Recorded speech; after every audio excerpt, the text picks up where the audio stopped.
Assalamualaikum warahmatullahi wabarakatuh. Perkenalkan, nama saya Nia Nuronia dari program studi PGM ISD semester 6 STAI Putra Galuh Ciamis. Di sini saya akan mencoba memaparkan materi tentang inovasi pembelajaran melalui teknologi informasi atau internet, pengembangan model pembelajaran melalui internet, dan kemasan dan teknologi pembelajaran melalui teknologi informasi untuk mata kuliah inovasi pendidikan. Langsung saja, yang pertama ada pengertian teknologi informasi dalam pembelajaran. Istilah teknologi informasi lahir pada abad ke-20 yang diawali dengan terbentuknya masyarakat informasi.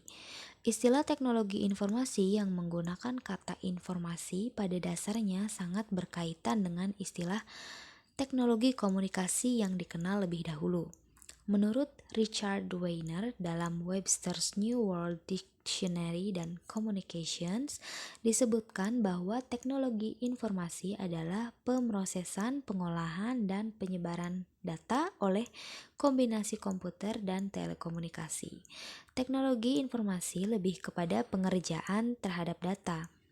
Teknologi informasi menitik beratkan perhatiannya kepada bagaimana data diolah dan diproses dengan menggunakan komputer dan telekomunikasi. Selanjutnya, hakikat teknologi informasi. Kemajuan teknologi yang menyatukan kemajuan komputasi, televisi, radio, dan telepon menjadi satu kesatuan atau terintegrasi terbentuk sebagai suatu revolusi informasi dan komunikasi global. Revolusi ini terwujud dari kemajuan teknologi di bidang komputer pribadi, komunikasi data kompresi, bandwidth, data storage, dan data access, integrasi multimedia dan jaringan komputer. Teknologi informasi dapat menjadi alat pendorong ke arah kemajuan bangsa. Salah satu dampak terbesar adalah perkembangan pembangunan di bidang pendidikan. Hal ini merupakan jembatan menuju bangsa yang maju, di mana masyarakat dapat memiliki alat-alat yang membantu mereka mengembangkan usaha dan menikmati hasilnya secara mudah, murah, dan merata. Konsep pembelajaran melalui teknologi informasi. Pemanfaatan internet sebagai bagian dari kegiatan pembelajaran di sekolah tidaklah sesederhana dan semudah yang dibayangkan, karena banyak hal yang harus dipelajari, dipertafikan, dan dilakukan dengan sungguh-sungguh sebelum menerapkannya. Sebagai media yang diharapkan akan menjadi bagian dari suatu proses belajar mengajar di sekolah, internet harus mampu memberikan dukungan bagi terselenggaranya proses komunikasi interaktif antara guru dengan siswa sebagaimana yang dipersyaratkan dalam suatu kegiatan pembelajaran.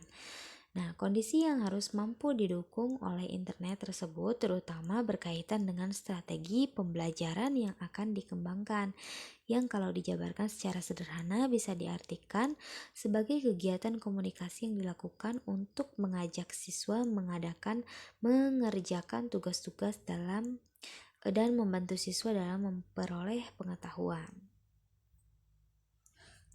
Strategi pengajaran yang meliputi pengajaran, diskusi, membaca, penugasan, presentasi, dan evaluasi secara umum keterlaksanaannya tergantung dari satu atau lebih dari 3 mode dasar dialog komunikasi sebagai berikut.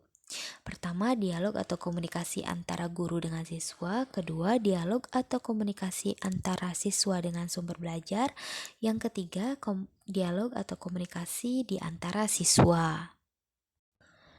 Selanjutnya ada faktor pendukung pembelajaran melalui teknologi informasi yang diantaranya 1.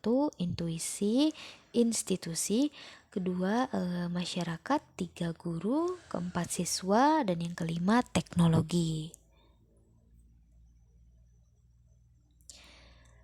Berikutnya pengembangan model pembelajaran melalui internet.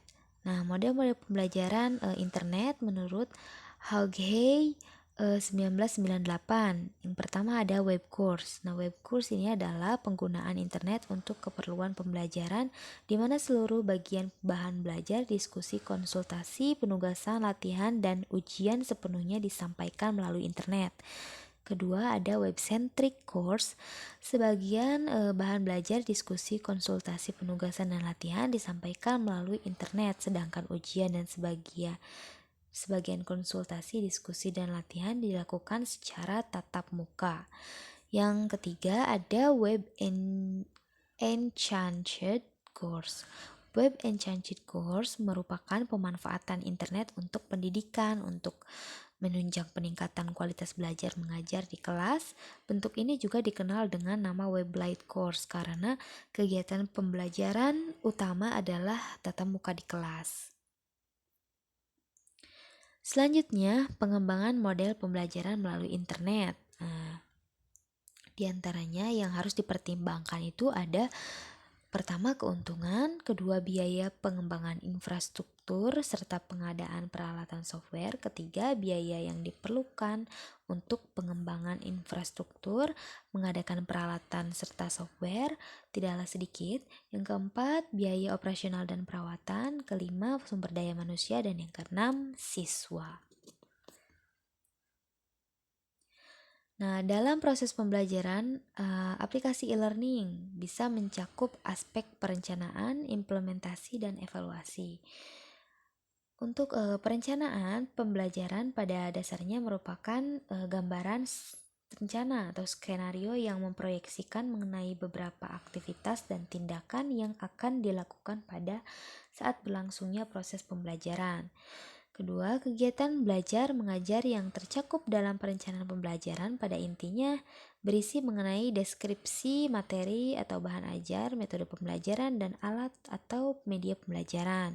Lalu, evaluasi sebagai komponen terakhir dalam perencanaan pembelajaran berfungsi untuk mengukur sejauh mana tujuan pembelajaran telah tercapai dan tindakan apa yang harus dilakukan apabila tujuan tersebut belum tercapai.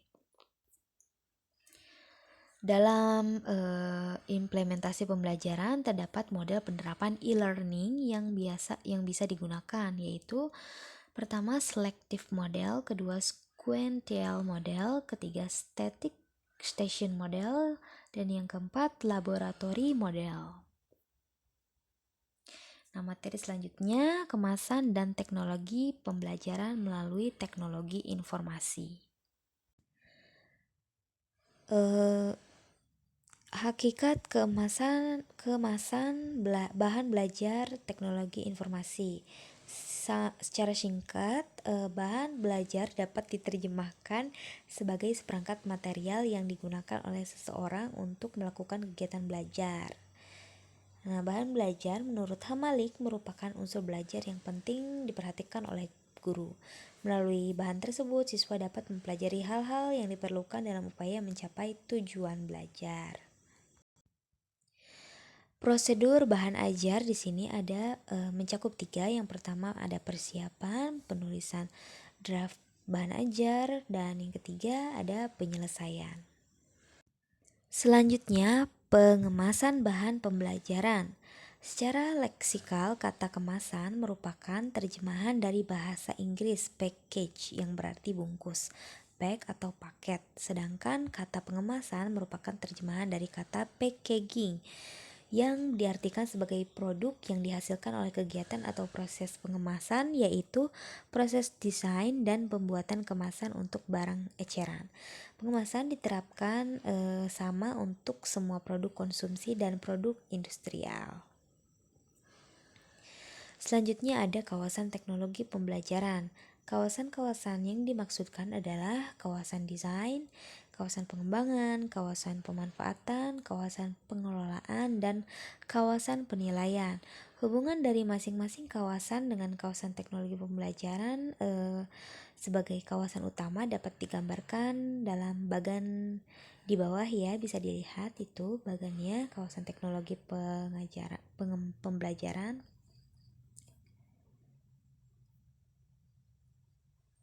Ya, mungkin cukup sekian pemaparan materi dari saya. Kurang lebihnya mohon maaf. Wabillahi taufiq wal hidayah. Wassalamualaikum warahmatullahi wabarakatuh.